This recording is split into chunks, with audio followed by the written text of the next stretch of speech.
మీలో చాలా మందికి లాఫింగ్ బుద్ధ అని షాప్స్ లో చూస్తుంటారు, లేదా చాలా మంది ఇంట్లో పెట్టుకుంటారు. ఎందుకంటే తనని ఒక లాఫింగ్ గాడ్ గా నమ్ముతారు కాబట్టి. అసలు అతను ఎవరు, అసలు అతన్ని ఎందుకు లాఫింగ్ బుద్ధ అని పిలుస్తారు చెప్తా వినండి.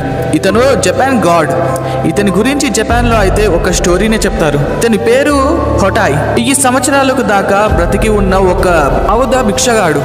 భుజం పైన సంచి మరియు చేతిలో బౌల్ పట్టుకొని ఉంటాడు. ఇతను పెద్దలకు మరియు చిన్న పిల్లలకు తన సంచిలో నుంచి ఏది కావాలంటే అది ఇచ్చేవాడంట. ఎవరికి ఎంత ఇచ్చినా అతని సంచి మాత్రం ఖాళీ అయ్యేది కాదు. నమ్మసగని విషయం ఏంటంటే తెలియని వాళ్ళకి ఇతను ఒక భిక్షగాడు, తెలిసిన వాళ్ళకి ఇతను ఒక దేవుడు. ఇతనిని ఎవరు అయితే చూస్తారో వాళ్ళు ఆ రోజంతా హ్యాపీగా ఉంటారు అని చెప్తారు. అందుకే జపాన్ లో ఇతనిని 7 అదృష్ట దేవతలలో ఇతను కూడా ఒకరు అని అంటారు. అండ్ అందుకే ఈ బొమ్మని షాప్స్ లో మరియు ఇంట్లో పెట్టుకోవడం వల్ల ఐశ్వర్యం వస్తుందని కూడా అంటారు. ఇలా ఎవరి షాప్స్ లో అయినా అండ్ ఇంట్లో అయినా ఉంటే కామెంట్స్ లో తెలపండి.